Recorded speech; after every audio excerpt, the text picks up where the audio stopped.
মহিলাদের কবরস্থানে যাওয়া নিয়ে কিছু বলুন। ভাই ফাহাদ, নবী ইসলাম মহিলাদের কবরস্থানে যেতে নিষেধ করেছেন।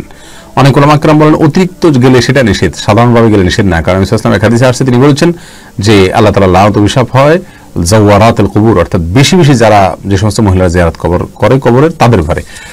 আর এর মধ্যে সবচেয়ে বিশুদ্ধতম মত হলো যে না, মহিলারা কবরস্থানে যে জিয়ারত করবেন না, দূরে থেকে ওয়ালে বাহির থেকে তারা হয়তো জিয়ারত করতে পারেন, নিজের জায়গা থেকে তার জন্য দোয়া করতে পারেন। কেন করতে পারবেন না, এই কারণে কোনো উত্তর নেই। সবচেয়ে বড় উত্তর নবী সাল্লাল্লাহু আলাইহি ওয়াসাল্লাম নিষেধ করেছেন, তিনি ভালো জানেন কেন নিষেধ করেছেন। ইসলামের শরীয়তের কোনো কাজই কোনো না কোনো উপকারিতাতে খালি নেই। আর দ্বিতীয়ত হলো, যদি কোনো কারণে আপনি মনে করেন যে না, আমি এর কারণ জানলে আমার বেশি ঈমান আসবে, তাহলে মনে রাখবেন মেয়েরা কবরস্থানে গেলে হয়তোবা সেখানে তারা আবেগপ্রবণ হয়ে পড়বে, কোনো বিব্রতকর পরিস্থিতির মুখোমুখি হতে পারেন, অথবা ভিড় হবে অতিরিক্ত, আরো অনেক কারণ থাকতে পারে যে না হয়তো নিষেধ করেছেন। তবে হ্যাঁ, নিষেধ এটা হলো বিশুদ্ধ মত।